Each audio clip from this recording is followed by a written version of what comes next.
Good morning guys.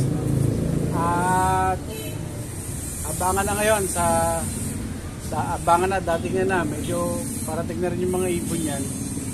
Ang bato Kabanatuan.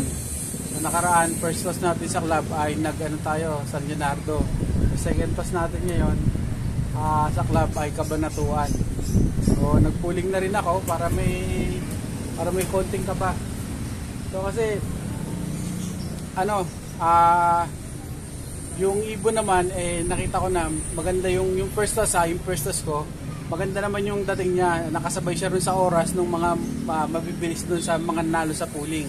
So naisip ko lang na ipuling sila.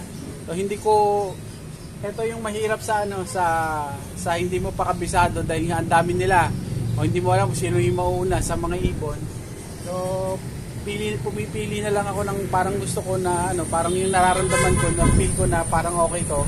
O una kasi ang pinipili ko yung katawan talaga, dapat maayos maganda yung katawan niya. So yun.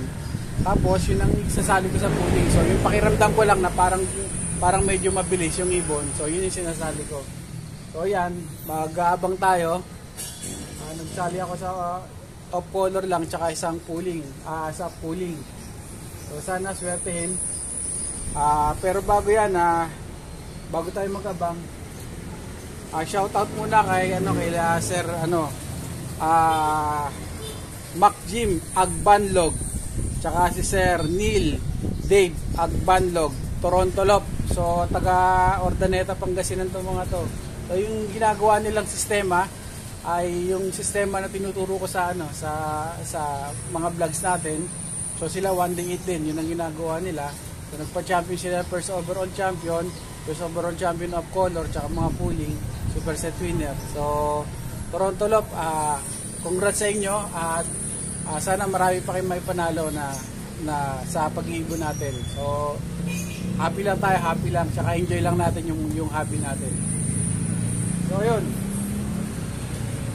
baka meron ng meron na yan. So guys, habang wala pa yung mga kalapati.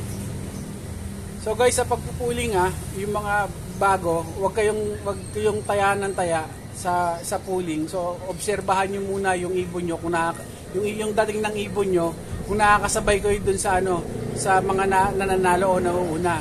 So doon sa may mga medyo walang budget na gusto mag-pooling. So kung may budget ka naman, pwede ka naman sumali pero observe mo pa rin. Kagaya sa akin, kahit pa paano, ino-observe ko pa rin. Meron naman akong pantaya ng pooling. So iba pa rin kasi yung yung saya ng pakiramdam mo, yung adrenaline pagdating ng ibon. Kasi ito yung maiksi lang yung oras, yung kada segundo parang ang tagal-tagal kasi nga alam mo na yung datingan ng ibon sabay-sabay lang kayo at magkakatalo lang din naman kayo minsan sa pagte-text. So dun sa ibang mga nagpupuling na malapit, okay lang magpuling-puling. Pero kung magsasibet ka na medyo malaki-laki, so tignan mo yung distance. Kung distance na karaniwan kasi, yung mga unang sa malapit, yung mga unang baba ay tinatalo ng mga huling last dropper o yung mas malayo dahil sa partida. Kasi yung ibon naman, isang mabilis lang na diretso at hindi angkop doon sa parang isa distance So mas lamang yung yung mas huling bababa ang ibon. So yun yung isa experience ko. Tapos alamin niyo rin kung magpupuling kayo, alamin niyo rin yung distance na dinadaanan ng ibon o yung lugar ng mga dinadaanan ng ibon.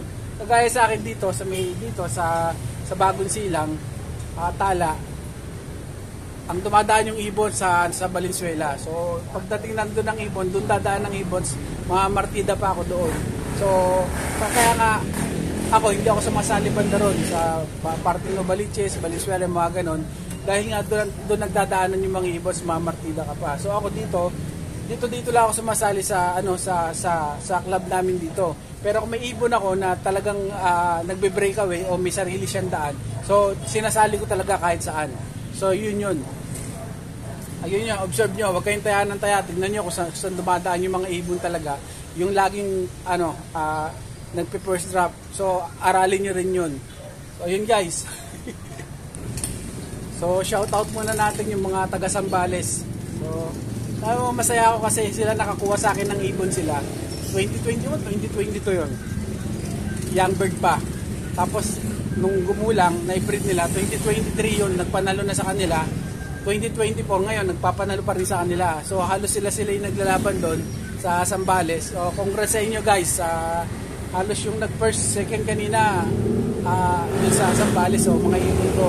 So, magkakaibang player, isang bloodline, pero nanalo. So yung nagpang third hindi ganong medyo hindi ganong nagano yung yung medyo inalat ng konti. So siya rin yung nagpanalo si Sir kalimutan ko yung So sila Sir RJ Aguilar panalo sila last year So ngayon nagpapanalo pa rin. So yung mga ibon ko ron, shoutout din kay Sir Opalicious. So yung nag-first saka second na ibon, balita ko sa kanya at galing sa akin yung mga bloodline ng mga ibon na yun. So sila na nag-breed. So masaya naman ako dahil alam mo yung pakiramdam na parang yung mga binigay mong ibon talagang nagpanalo, tapos alam ng mga nakabili na hindi mo talaga sila niloloko. So masaya na ako sa ganun. So enjoy lang at dun sa pagpupuling-puling natin, side bet hinay-hinay lang. So wala namang problema yan kasi kahit dito sa amin dati mga magtotropa kami sa side bet wala, laro-laro lang, talagang pera-pera lang yung pinaglalabanan, pero yung mga may-ari ng ibon, so magkakaibigan.